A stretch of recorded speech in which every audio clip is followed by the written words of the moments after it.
तो अपन लोग स्टार्ट कर रहे थे modified bell staging of NEC. इसमें आप देखें सबसे पहले स्टेज 1।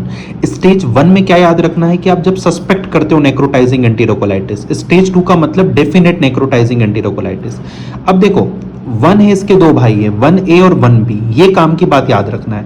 1A का मतलब होता है अकुल्ट ब्लड इन स्टूल, मतलब कि ब्लड को छुपा रखा है। अगर आप नेकेड आई से देखोगे तो आपको ब्लड देखने को नहीं मिलेगा। अगर ये लाइन आपको मिलती है पेपर में तो ध्यान रखना 1A है।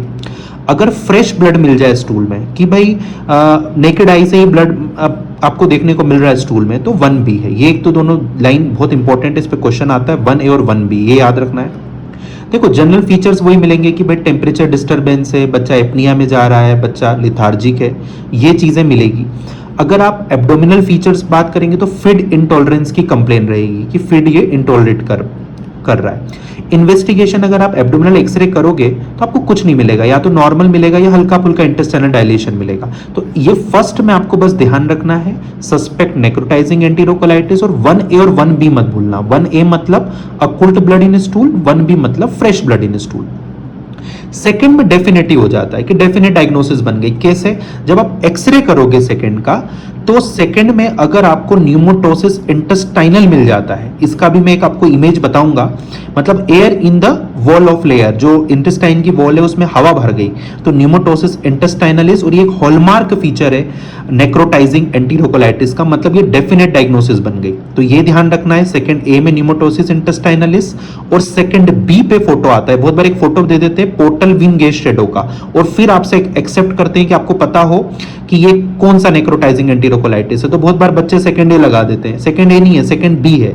अगले एक्सरे में अपन देखेंगे पोर्टल विन गेज शेडो कैसा देखने को मिलता है। तो ये दोनों ध्यान रखना है, staging second A pneumatosis intestinalis, second B portal vein gas shadow. बाकी ये सब इतना इंपॉर्टेंट नहीं है, ठीक है। एब्सेंट बावल साउंड याद रख लो, माइल्ड एब्डोमिनल डिस्टेंशन वो अपनी जगह। अब अपन देख रहे थे जो अपनी जो सेकेंड 2 है, मतलब एडवांस नेक्रोटाइजिंग एंटीरोकोलाइटिस है, वो कायदे से स्टेज 3 होती है।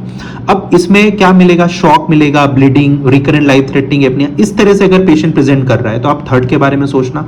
बट सबसे इंपॉर्टेंट पॉइंट क्या है? सबसे इंपॉर्टेंट पॉइंट है यहाँ पे दो चीजें। एक मैंने कहा थर्ड ए और थर्ड बी। अब थर्ड ए और थर्ड बी में क्या पता होना चाहिए? देखो थर्ड ए अगर मिलेगा तो अभी पेरिटोनाइटिस है वहां पे, मतलब अगर पेरिटोनाइटिस मिलेगा तो थर्ड ए है, और अगर थर्ड बी है तो वहां पे न्यूमोपेरिटोनियम होगा। ठीक है, बस इतना ध्यान रखना। अगर न्यूमोपेरिटोनियम है तो सर थर्ड बी स्टेजिंग याद रखना, अगर पेरिटोनाइटिस है तो थर्ड ए स्टेजिंग याद रखना। अब इसमें एक और चीज होती है जो इसमें लिखी हुई नहीं है, असाइटिस।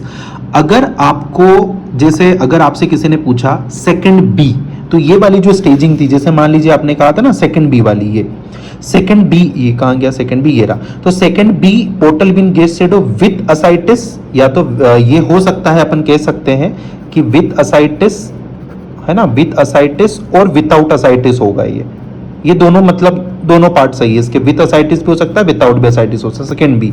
बट एक बात ध्यान रखना, थर्ड ए अगर होगा, थर्ड ए पे क्वेश्चन आता है तो डेफिनेट असाइटिस। अगर आपको पेपर में लिखा आ रहा है डेफिनेट असाइटिस के साथ, अगर डेफिनेट असाइटिस है तो थर्ड ए आंसर मार्क करना, अगर थर्ड बी है तो न्यूमोपेरिटोनियम। बस ये ध्यान रख लो, ये इतनी स्टेजिंग है, इस पे ही क्वेश्चन आते हैं। ठीक है, ये स्टेजिंग पे सबसे ज्यादा क्वेश्चन आते हैं। अब ये 3 एक्सरे की आप इमेज देखो। पहला देखो, ये दिख रहा है, ये अगर आप जो पहला फोटो देखोगे एक्सरे में तो वो न्यूमोटोसिस इंटेस्टाइनलिस का है, और ये जो दूसरा फोटो है ये पोर्टल विन गेज शेडो का है। ठीक है, तो ये ध्यान रखना, इससे हमारा एक टॉपिक तैयार हो गया है ना, तो याद रखना।